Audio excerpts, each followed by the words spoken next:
Hey, thanks for joining us here at the beautiful Fairfield Arts and Convention Center. I'm Melinda Arndt. This is Michael Halley. We're here with CityBiz. We are here to discuss the City Council meeting of November 26th and a committee meeting. Michael, thanks for joining us and being our behind-the-scenes guide and let us know what's going on for those of us who don't have time to go to every City Council meeting. You're welcome. I'm glad to go over it, hit the highlights. Yeah. I guess we just want to start with was there a public forum? Any None. Appearances by anybody with a concern? Okay, so you just had your usual roster of items like resolutions and action steps to go over. Mm-hmm. So what is this about the wastewater? Well, we had a number of items that we're dealing with the upgrades at our wastewater plant. $21 million worth. Yes. So our final change order, so anytime you do a construction project, there are going to be unforeseen additional expenses, sometimes actually unforeseen savings. And if they get to a certain amount, they require an official change order that the council approves. And we were told this is number 8, the final change order. And so adjusting the price slightly. This one was only, I think, 10,000 something, so a pretty small figure compared to the 21 million total. Yeah. So they're working to get it finished, and the next item was saying that a portion of the job, the equalization basin improvements, we're calling that substantially complete. That's another stage in the process where we acknowledge that that work is done or done enough to release the final payment. Yes. So people get paid for their work at that point, so that's good news. And then the next two have to do with, we're borrowing about 12 million for step 2, which is the sewer conveyance, the sewer pipe replacement that we talked about before, that's running from around Lamson Woods up around the east side of Chautauqua Park, coming around north to MUM campus. That's a long stretch. It's a very long stretch. Over 40 separate easements will be needed to be in place with property owners, both temporary easements that allow the city to work on their property, and permanent easements, which prohibit building structures on top of where the sewer line is laid. And there's a dollar amount that a third-party appraisal gives to those easements, and that's paid to those property owners so that... So that's part of what's coming out of that 12 million. Exactly. It's a small portion, actually, of the large, if you take the whole project, but necessary, because when the public or the government is using private land, they need to be compensated for not being able to use it any way they want. So they have a section of their property they can't build on that is valued, and they get paid that valuation. Plus the temporary for when footsteps, people are actually there digging up their ground and getting the pipes. Yeah, there'll be a mess for a little while. Yeah. There'll be disturbance, there'll be machinery. So, and that will all carry on, I suppose, after the snow melts in the spring. Yep, we're going to get started next year. So it'll be a big step towards ending the sanitary sewer overflow issue and getting everything up to Iowa DNR and US EPA standards. Long awaited. I suppose there isn't, well, maybe there will be a grand opening, like when this project is finished. I don't know where you would hold it since it's a whole city, but maybe just aerial views of before, during, and after, and everybody like cut a ribbon. Yeah, it would be nice, actually. The upgrades at the water plant, that would be a good place. It looks so different out there now, the new buildings and all the upgrades. So, yeah, maybe we'll do it. Well, it's been years in the works. It'll be neat when Decades, it's done. Yeah. So that's that. Are we ready to turn the page? Let's do it. Turn the record over. All right, now we've got your fun homework. And hey, we elect you guys to the City Council, and you guys do a lot, including state reports. Yeah, this is something that's required by state law. What's interesting is I was just up in Des Moines yesterday. So I'm with the Iowa League of Cities, Iowa Legislative Committee.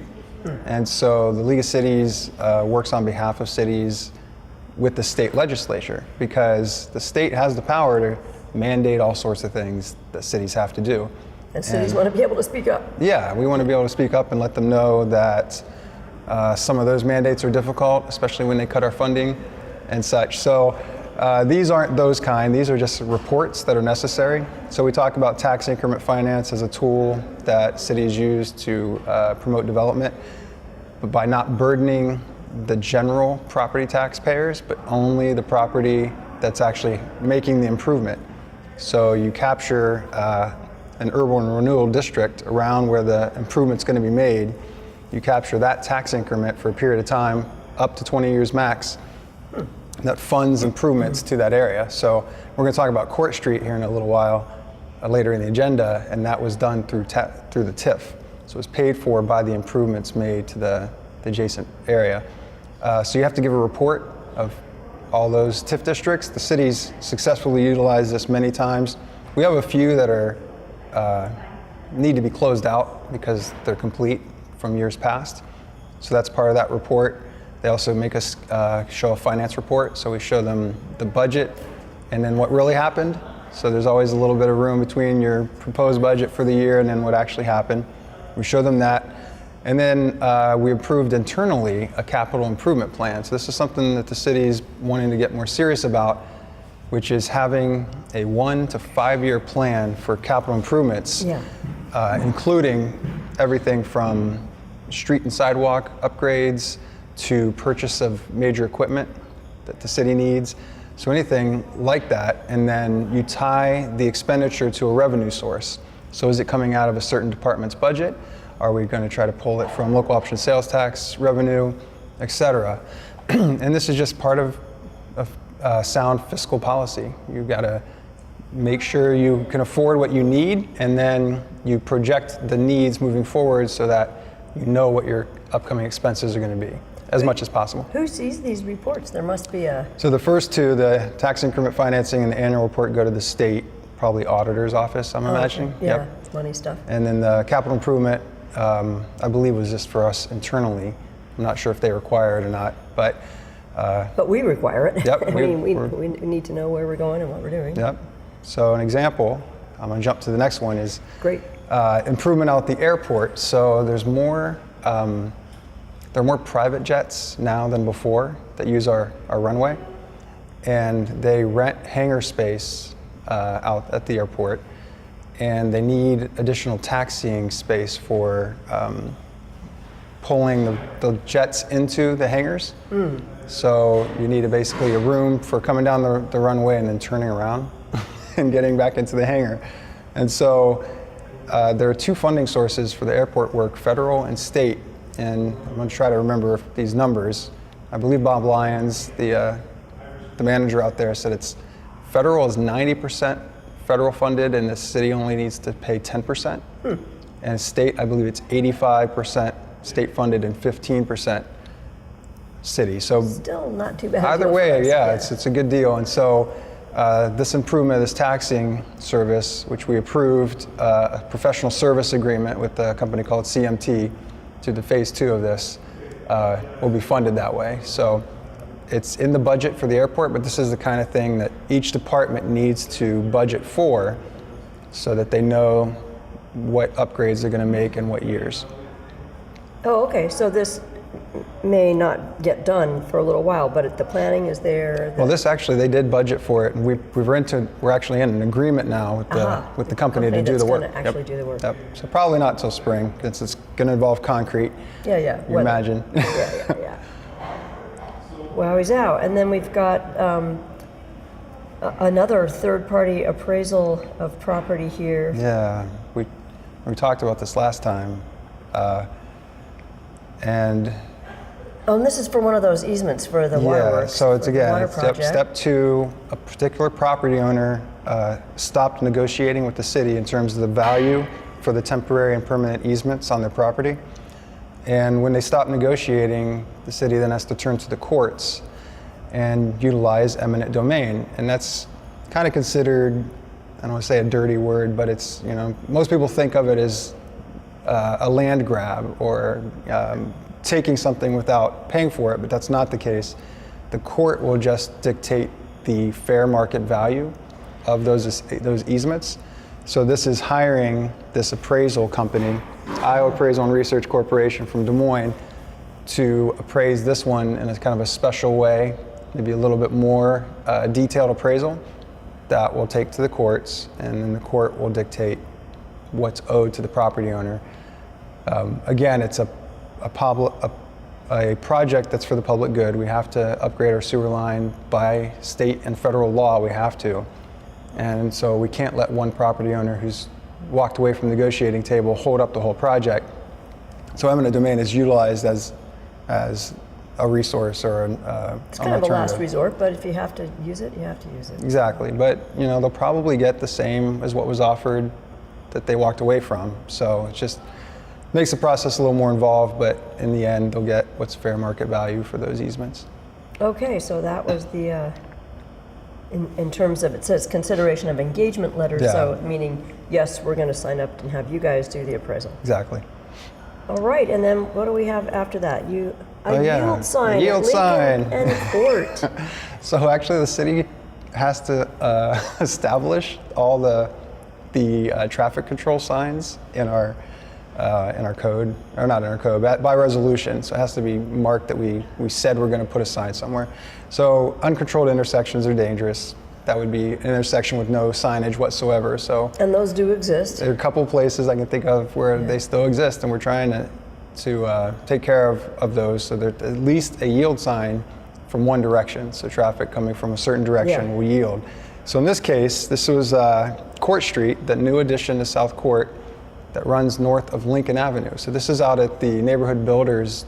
Oh, way south, Yep. across from the hospital. Across from the hospital. Ah. So it's a little stretch of Court Street, and it was funded by the tax increment created by that development. So it's very self-sufficient funding mechanism. You and I didn't pay for that road. The developer, in a sense, is going to pay for it with those new housing. So we put the street in, and it met all the city standards. And the thought was a yield sign is sufficient, since there's not a large traffic volume out there, but there's still people coming from the bank, coming in and out. So it'll be a yield sign on Court for southbound traffic before they enter Lincoln Avenue. So that'll avoid, I saw in a movie once, a Steve Martin movie, but it was an overhead shot for an intersection with no stop signs, residential, 4 cars slowly drive up, stop, everybody's waving the other person to go, and then they all proceed and have a little fender bender. There you go. We've all been in that case. We're waving someone on, they're waving us on, and So a yield sign, all right, so that's approved. But it's cool because it's our new street, it's new development, new housing we need desperately. So it's good news. I'm going on the trail down there. I've just been observing, that as it comes along. Yeah, it's coming. What else do we have here? Did the mayor have anything significant? Well, this one real quick. We have another easement. I think it's the final one for Libertyville Road. So the city's going to extend the sewer line on Libertyville Road heading west from Libertyville and South Main, or Highway 1. Sure. And so this is something that that will improve the functioning of the whole sewer in that area and enable the people who want to tie in to then have sewer access rather than septic systems. Which is, I didn't realize that's what they had now. Yeah, most of them have septic. So this will allow them to tie into the city. And eventually, I think that whole area will most likely become city limits. Currently, it's kind of a checkerboard. Some of them are city, some of them are county. So once they tie into the sewer, that makes them city, is the way that the law works. We didn't invent that law, but so we're putting in a sewer line, and that will most likely lead to them becoming annexed into the city. So expanding our boundaries a little bit. I think anybody who lives right on the edge of the city probably smells that coming at some point. The property taxes will go up a little, but they'll have more amenities available to them. So as they should. Yep. And then we had that letter of resignation, which was sad to get, but City Council member Darren Hamilton ran for and won a seat at the Jefferson County Board of Supervisors. So he is starting that position after the new year. And so he had to officially resign from the council effective December 31st so that the council and the mayor, or I guess the other direction, the mayor, with council approval, can appoint somebody. So it's an appointment to finish his term, and his term only runs through 2019. So it's for 1 year. 1 year, yep. and if that person so wishes, they can run for the seat November 2019. They don't have to. So hopefully we'll find somebody from Ward 5 who is interested in serving as a council member for at least a year to fill his shoes. They're big shoes to fill. We're going to wait to honor him at our December 17th meeting, but I'll just say that he has done so much work for the wastewater project. Like, that was his thing that he decided to champion 16 years ago when he got on the council. He was an appointment to fill someone, and then he ran after that. And we've gone through, I think, at least 3 wastewater superintendents in that time and 4 city administrators. So to have a council member provide the continuity has been extremely helpful. Yep, he has kept the big picture the whole time. And he's from that ward we were just mentioning, right? The one with the checkerboard. Yeah, it's down kind of southwest part of town. Yep, he's out there. So hopefully the mayor of Malloy will find somebody and bring that name to the council for approval, and we'll have a vacant slot for long. I mean, if the person can start right up in January, wonderful. That'd be great. Yeah, and he's got the selling point of it's only for a year, unless you decide to most run. board seats are longer than that. Even like the chamber's a 3-year commitment, and so 1 year, come on. If you're out there listening. Yeah, right. The mayor's talking to you. Contact the mayor. Yeah. And was there something on one of the committees, the transportation committee? Yeah, I've got a quick rundown just to say that the mayor does appoint members to boards and commission with the council approval. So Thomas H., and I'm sorry, Thomas, I can't pronounce your last name. I was deducing it might be Rivniak. Could be. It sounds possibly correct. Will be joining the beautification commission. So, wonderful. Yeah, it'll be great to have someone with a lot of energy towards community improvement. So go Tom. Go Tom. So yeah, we have committee meetings that happen between council meetings, and the committees, there's 7 committees, 7 council members. So each council member is the chair of a committee and sits on 3 because there are 3 members per committee. So the math works out.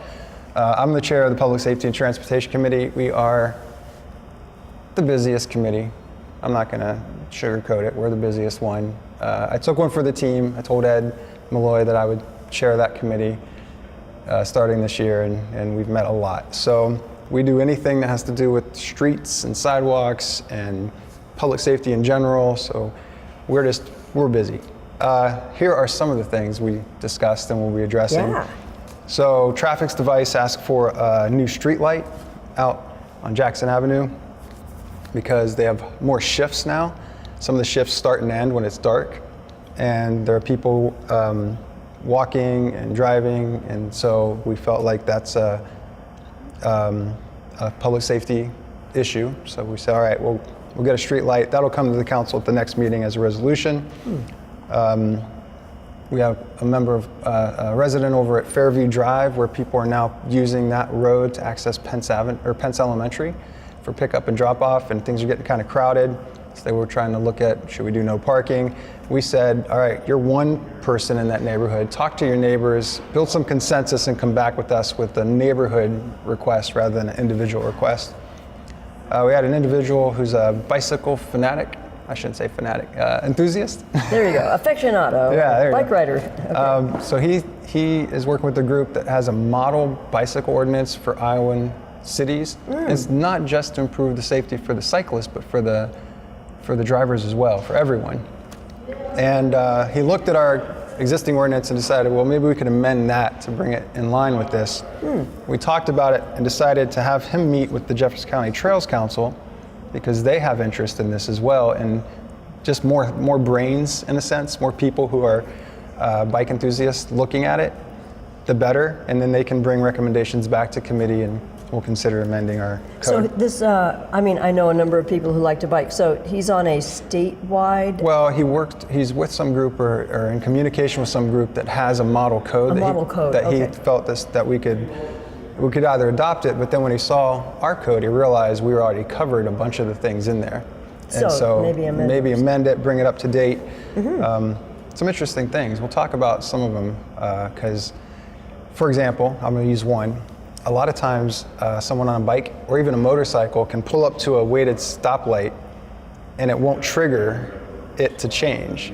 And so they can sit at a red stoplight forever or waiting for someone to come and trigger it, or they can get off, walk over and press the pedestrian button to try to get it to change. So if there is one. If there is one. So there's kind of a best practice that cyclists be allowed to, if they wait long enough and they're not getting it triggered, be allowed to go through it without a citation. So that one was met with some mixed feelings from our law enforcement, because they're like, well, how long's long enough, you know? Yeah, what does it count to 10? 1, 2, 3, 4, 5, 6, or 1. Exactly. So we'll keep working on some fine tuning it. But what I like about it is, you know, we get engagement from our community and we fine tune it to make it fit us and what makes sense for us, not just the cookie cutter. And that's oftentimes the way you do it. You take the best practices, but then you tweak them. You know, you make them work for you. We had complaints from citizens that they were having issues seeing traffic on 4th Street when they're trying to cross at Grimes and 4th, especially if they're trying to go east and they can't see the traffic to the south coming northbound. Oh, because they're coming from under the underpass. No, this is 4th Street. Street. There's a number of on-street parking spaces. Yes, and those can block the view. They are blocking the view. I actually went over there to check it out, and I couldn't see anything. And I only ended up crossing the street when the car across came, and I figured I'm trusting them that they can see, and they go, and then I went. Wow. We checked, and that building where those parking spaces are on the street has side and back parking available. So we're going to recommend taking off the street parking just for that block from Grimes to Hempstead on 4th Street, just on the west side of the street. And also there are a couple of parallel parkings on the east side, and if cars were parked in all of those, you would get a bottleneck situation where traffic couldn't get through. And 4th Street is just too high traffic. It's one of those situations. It's high traffic. It's Highway 1. I mean, it turns into. And we've had this situation before where people were parking on street and it was creating issues, and I told the citizen in that case, parking on the street is a privilege, not a right. The street's primary purpose is for traffic to move. Yeah. So off-street parking is safer. And like I said, this building has it, and so the people can use that. Wow, that's pretty important. As a short person driving, I actually stopped at a house once and asked if they could park their truck actually on their lawn rather than, it was a big, good-sized truck. Yeah. Because I could never see around it. I was always like, it was like comical, but also slightly dangerous, because I always had to just wing in a prayer, you know. I hope there's nothing coming. I'm going to say this. The city has talked about that whole parking in the grass. And that's unsightly too, but they had enough that he could have put half the truck on, and it was a very low curb, and I just went to the house and asked. Well, there are some places where people do that and create site issues. Problems. Yep. Well. So we're There you go. well, I know our city engineer's office is working on an overall city right-of-way policy. So the right-of-way is that space, I'm going to say in rough figures, it's from the sidewalk to the road. Right. And it's not part of the private property. It's owned by the city, and it's Even used. though the owner usually has to take care of it. Maintain it, exactly. Yep. And sometimes has planted trees. Yep. So if you want to plant a tree in the right of way, there's no charge, but you get a form from the city, and you have to admit, if this needs to get torn up, the city needs to. Yeah, it's basically do it, and they'll do it. And so we had this issue years ago where people wanted to have gardens in that area, and at the time, the water superintendent was coming in and replacing so much pipe. He said, I would feel terrible if someone worked all season, and just before harvest, here comes the city crew scooping up all their hard work. So it's kind of a funny little area. It's it's not private property, but yet it's maintained by property owners.